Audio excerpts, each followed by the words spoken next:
Molt bon vespre. L'Ajuntament de Calella ha avançat les novetats culturals que es duran a terme el proper mes de juny, ja quan Calella estigui immersa en la temporada turística i arribin els visitants. Les propostes que s'han preparat s'adrecen sí al turisme, però també s'ha tingut en compte que siguin prou atractives per als calellencs. En primer lloc es faran les nits de Garbí, una iniciativa que vol portar gent a les guinguetes de la platja durant la nit. Allà s'hi trobaran, per exemple, espectacles de música en viu. La segona activitat serà la primera edició de la Fira Renaixentista. Totes dues són propostes adreçades a un públic familiar.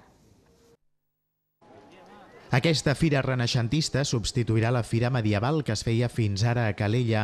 A la Fira del Renaixement hi haurà paradetes de productes artesans, tallers infantils, actuacions ambientades a l'època i tot un seguit de trets basat en els segles XV i XVI. Hem cregut que era oportú perquè la realitat de Calella i la història de Calella comença a l'època renaixentista, una mica ja més cap aquí del que era el Renaixement italià, però hem cregut que va amb la realitat de la nostra ciutat i que és una manera d'aproximar la història de la ciutat al ciutadà.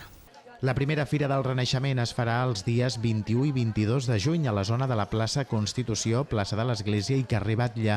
Estarà organitzada per una empresa privada relacionada amb la calellenca Rocam Aventures. La iniciativa compta amb un pressupost de 17.000 euros i ha sorgit del treball conjunt entre les regidories de Fires, Cultura i Turisme.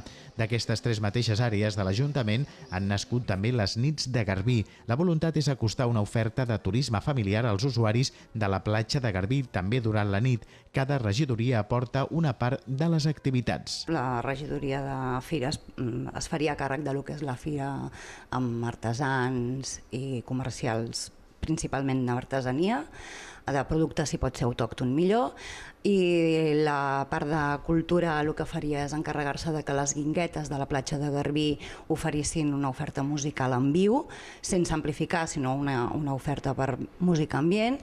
I turisme, des de l'ATC, ens ofereixen el punt infantil, un punt en el que quan una parella va amb mainada pugui prendre una copa, pugui passejar, però també sàpiga que la mainada la pot tenir cuidada i que està jugant i s'està entretenint en un lloc com és la platja de Calella.